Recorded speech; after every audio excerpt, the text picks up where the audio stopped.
anak-anak sekalian, Assalamualaikum warahmatullahi wabarakatuh. Okey, sudah bersedia untuk kita teruskan ke soalan yang keempat. Jadi untuk yang tidak mengikuti, tidak lihat, tak tengok perbincangan soalan 1, 2 dan 3, sebenarnya hari ini kita nak sambung perbincangan soalan percubaan negeri Pahang iaitu daerah Temerloh.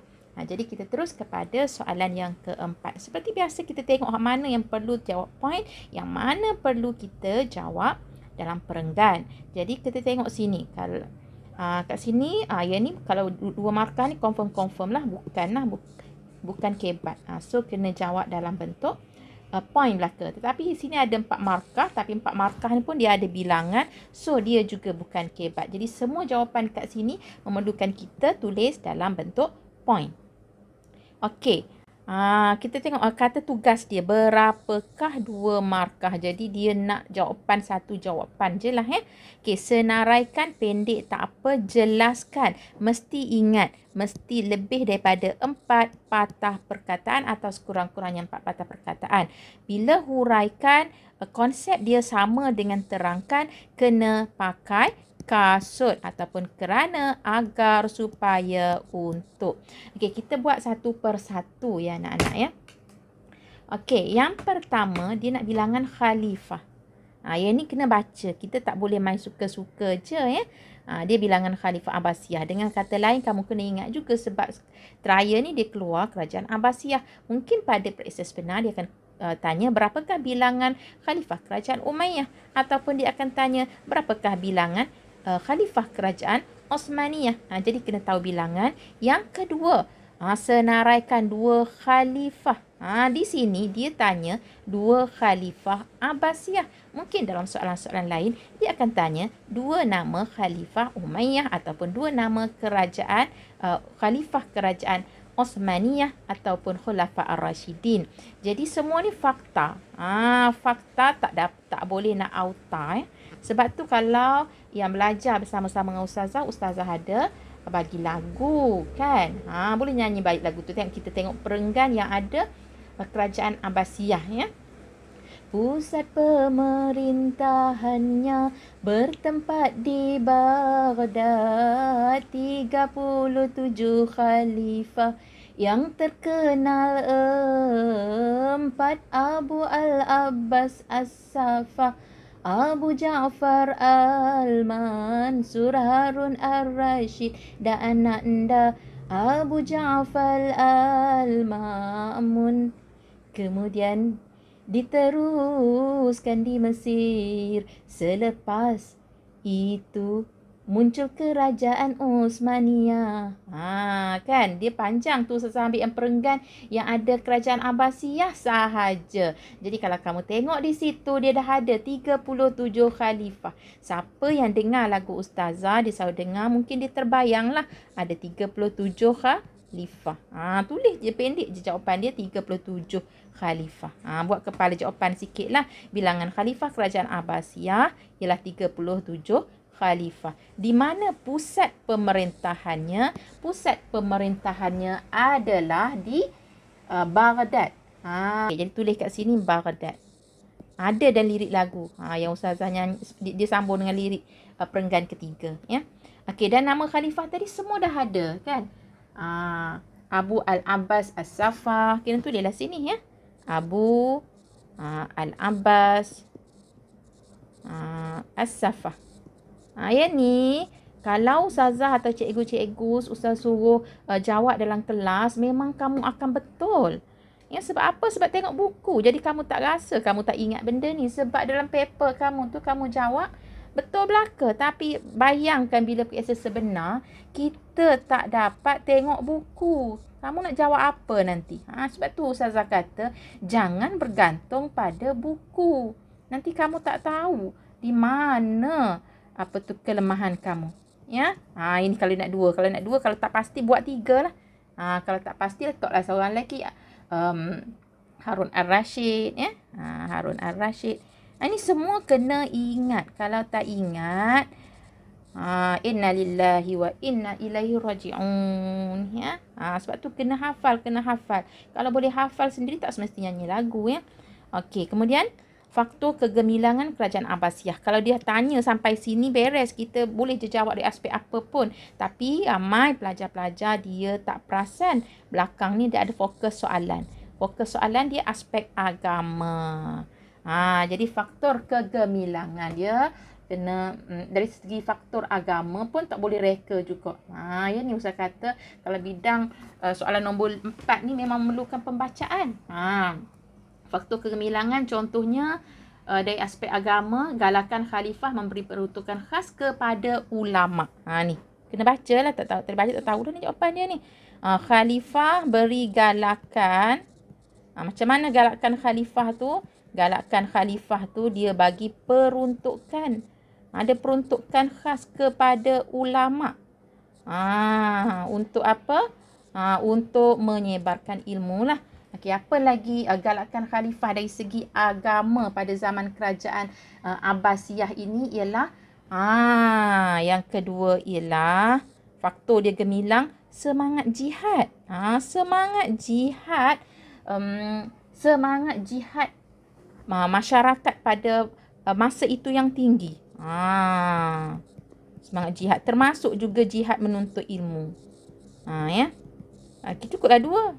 Dia jelaskan. 1 perkataan, 2 perkataan, 3 perkataan, 4 perkataan cukup dah. Jangan kurang daripada 3 patah perkataan. Pelajar kalau kamu jawab kurang, terus tanda salah. Ya, tu tanda salah. Ustaz nak biasakan kamu dengan yang betul. Selain daripada itu, kamu boleh juga tambah lagi. Kamu boleh tambah juga ya. Peranan institusi pendidikan sebagai pusat pengajian ilmu Islam. Itu pusat pengajian. Dekat kerajaan Abbasiyah dah banyak pusat-pusat pengajian. Dia beri penekanan kepada pengajian ilmu Islam. Yang ini kalau tak baca, tak tahulah apa dia. Sebab tu kena baca jugalah faktor kegemilangan, faktor kemerosotan kerajaan Abbasiyah, kerajaan Umayyah dan kerajaan Osmaniyah. Okey, sekarang kita nak tengok pula, soalan yang keempat. Ni huraikan 2 iktibar yang boleh diambil daripada pemerintah kerajaan Abbasiyah. Huraikan kena ada kasut jugalah kena ada kasut juga. Okey, kemudian 2 iktibar. Iktibar ni setiap kerajaan ada. Kerajaan Khulafa' Ar-Rasyidin ada iktibar, kerajaan Umayyah ada iktibar, kerajaan Abbasiyah pun ada iktibar, kerajaan Osmaniyah pun ada iktibar. Iktibar ni cara jawab dia sama macam kalau ayat kefahaman tu sama dengan pengajaran lah. Pengajaran. So kita kena mula dengan kita hendaklah juga. Mula dengan kita hendaklah. Ustaz rasa pen mata dia besar sikit. Okey. Kita hendaklah juga. Jadi apa iktibar dia? Okey, kamu tengok sini nota yang Ustazah bagi ni. Ustazah dah buat kajian, Ustazah dah tengok daripada 4 tadi, Khulafa' Ar-Rasyidin, Umayyah, Abbasiyah, Osmaniyah, dia ada persamaan sebenarnya. Iktibar dia lebih kurang sama je. Jadi ambil ni je lah, pilih ni Ustazah bagi 5 kan. Jadi kamu pilih lah sekurang-kurang 3 poin. Sama je. Dia tanyalah pemerintahan Abbasiyah ke, Osmaniyah ke, Khulafa' Ar-Rasyidin ke, kamu buat sama je lah. Kalau kamu tak ingat, tapi seelok-eloknya kamu hafal juga macam kegemilangan kejatuhan tadi. Tapi kalau tak mampu dah last minute ni tak baca lagi, pilihlah. Contohnya kamu nak buat memilih pemimpin yang terbelit lidahnya. Contohnya kamu nak tulis memilih pemimpin yang berwibawa untuk meneraju kepimpinan. Pilih pemimpin. Dekat kertas soalan ni tak payah tulis detail sebab kita nak tulis detail pada kertas test pack Pemimpin yang berwibawa untuk memerintah memerintah negara, contohnya kan, agar sebab dia kena ada agar juga ni sebab dia huraikan ya. Okey, Ni tak kira lah. Kerajaan Abbasiyah pun ni lah juga. Kerajaan Umayyah pun ini juga lah iktibar dia. Kerajaan Osmaniyah pun inilah juga iktibar dia. Sama je. Kemudian, yang senang nak ingat apa dia? Mencontohi dan mempraktikkan ciri-ciri kepimpinan Islam dalam pentadbiran. Mencontohi atau mempraktikkan. Ataupun kamu nak tulis berusaha meningkatkan ilmu pengetahuan dan kepakaran. Tapi mula dengan kita hendaklah lah. Jadi sini Ustazah bagi 5, kamu pilih 3, kamu hafal betul-betul mana-mana iktibar pun untuk kerajaan-kerajaan ini, ambil sama pun tak apa. Ya, okey, dapat dari situ 4 markah. Jadi tanda. Pelajar-pelajar dikehendaki tanda ya. Sekarang habis dah kerajaan-kerajaan ni. Okey, sekarang kita nak tengok pula tokoh. Tokoh pula dia keluar. Kalau soalan ini ada berkaitan dengan Salahuddin Al-Ayyubi, ialah tokoh tingkatan 5. Hak ni pun kalau habis-habis tak ada nak baca, hafal je lagu yang Ustazah bagi tu. Hafal, ingat tak lagu yang Ustazah bagi hari tu? Okey, sekarang kita tengok seperti biasa yang mana kebat. Hak ni 4 markah. Bila 4 markah tidak ada bilangan, maka hak ni kebat. Kita tulis siap-siap sini kebat. Bila kebat, kamu kena buatlah isinya apa, huraian apa, kesan atau contoh apa, kesimpulan apa. Kena sedia, conteng kat sini dulu. Okey, soalan ke atas ni pula, dia nak nyatakan. Nyatakan pendek-pendek pun tak apa. Riwayat hidup. Ada orang tak tahu riwayat hidup tak apa. Riwayat hidup ni biodata. Biodata dia. Boleh buat nama penuh dia. Boleh nak buat jawatan dia. Boleh buat akhlak dia macam mana kan. Okey, seterusnya jelaskan. Jelaskan mesti sekurang-kurangnya 4 patah perkataan. Lagi lebih lagi molek lah. Dia nak sumbangan beliau dalam bidang ketenteraan dan keilmuan. Okey, kalau sumbangan beliau saja tak apa, tapi dia ada fokus ni. Dia nak bidang ketenteraan dan keilmuan. Okey, jadi sebelum ni Ustazah dah ajar kamu, sepatutnya kamu bacalah. Kamu bacalah modul mimbah boleh, dan nota-nota yang kamu ada boleh. Tetapi last minute ni, hafal lagu Ustazah atau dengar lagu Ustazah pun tak apa dah. Ustazah dah buat dah lagu tokoh tingkatan 5 tu. Okey, Ustazah dah buat dah ada 3 tokoh tu kan.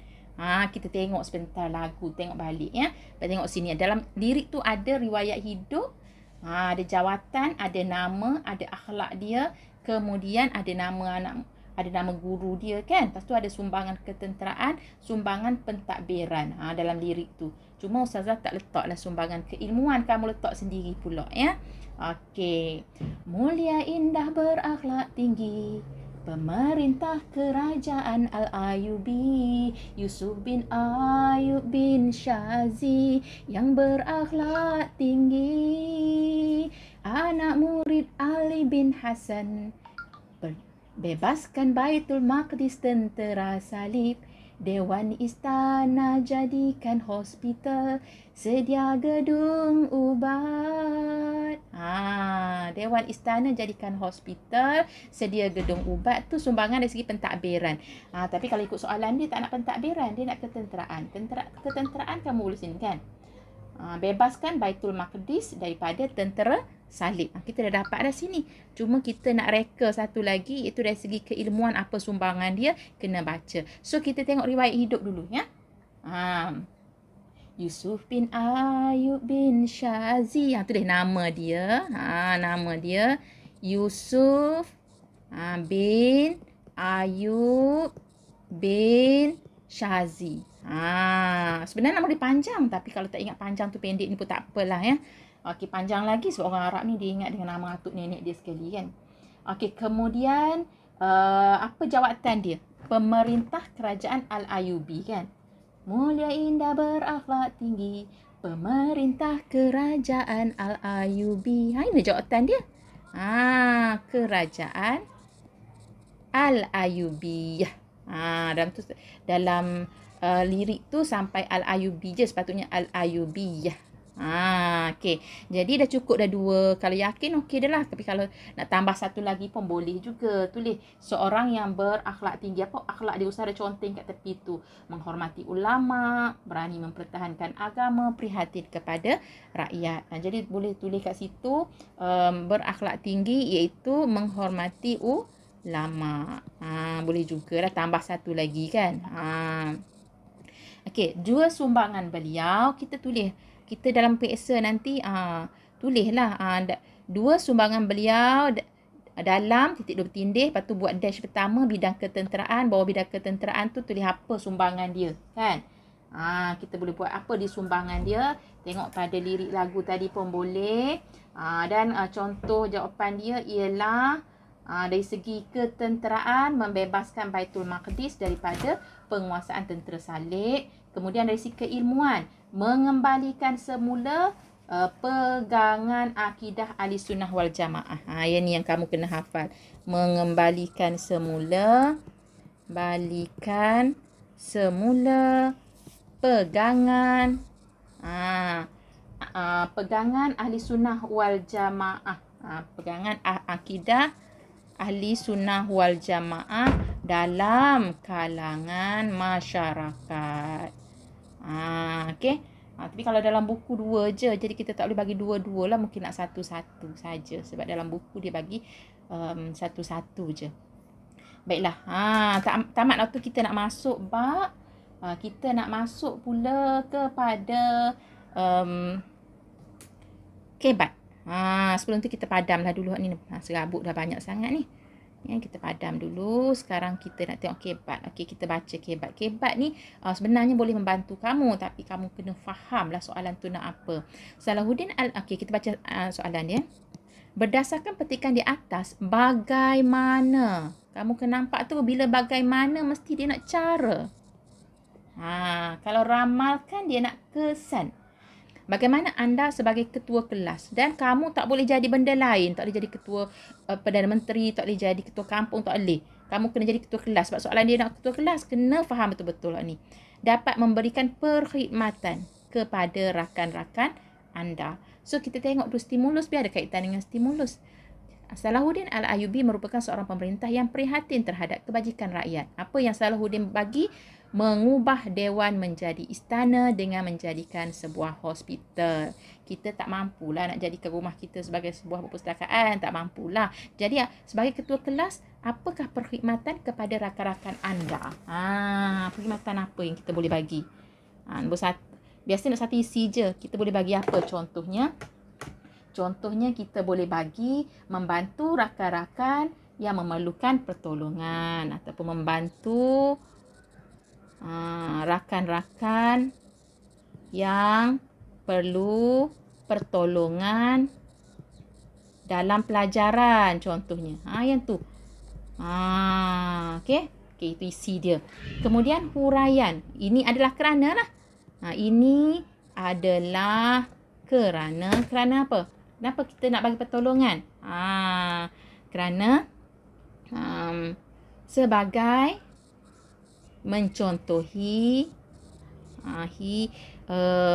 amalan yang dilaksanakan oleh pemerintah ataupun ulama-ulama terdahulu.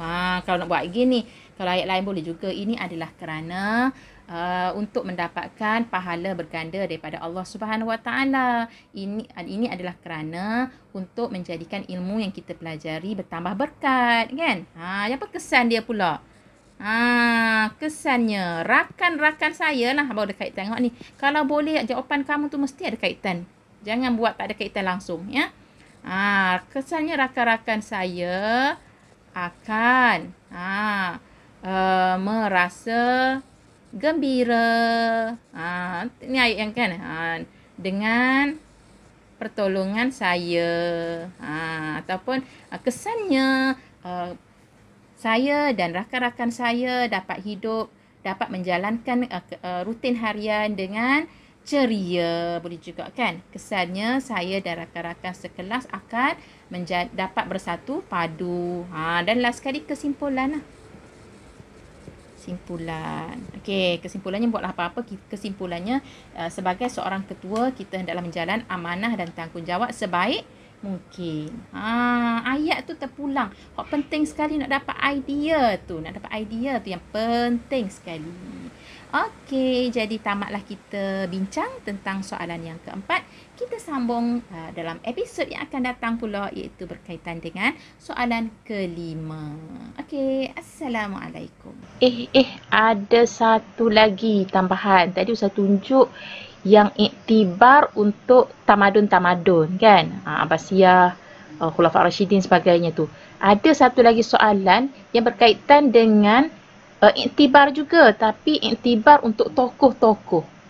Kalau dalam buku teks kita tu dia buat umum lah, kalau tokoh 4 mazhab, habis belajar tokoh 4 mazhab tu 4 orang tokoh tu dia akan cakap apa iktibar dia. Habis tingkatan 5 ada 3 tokoh kan. Habis belajar tingkatan 3 orang tokoh tu dia akan tanya iktibar dia. Jadi iktibar pun sama. Kalau tak sempat nak baca dah, ini adalah antara iktibar yang kita boleh guna untuk ke semua tokoh. Sebab semua tokoh mempunyai ciri-ciri ini. Dan seperti biasa nak jawab soalan iktibar kena mula dengan kita hendaklah. Biasanya soalan iktibar dia mula dengan terangkan atau huraikan, jadi kena ada agar belakang tu kan. Okey, kat sini Ustazah bagi 4. Kamu boleh pilih 3 lah kan. Semua sesuai untuk mana-mana tokoh. Yang pertama, kita hendaklah mencontohi kegigihan tokoh dalam menuntut ilmu agar kita menjadi insan yang berjaya contohnya. Ambil yang tu je, mana-mana tokoh pun sama je. Yang kedua, kita hendaklah menyebarkan ilmu dan kepakaran yang dimiliki agar ... lah. Buatlah agar apa-apa pun. Yang ketiga, kamu boleh buat kita hendaklah menghormati perbezaan pandangan antara mazhab. Tu kalau tokoh tingkatan 4 je, sebab yang berkaitan dengan mazhab ada tokoh tingkatan 4. Kalau tingkatan 5, kita boleh buat kita hendaklah bersikap cekal, menyebarkan dakwah dan ilmu Islam cekal tu. Ya? Dan ada agar. Jadi itu je lah tambahannya. Jadi harap-harapnya pelajar dapat jawab dengan baiklah soalan peperiksaan SPM nanti. Okey, sekian. Terima kasih.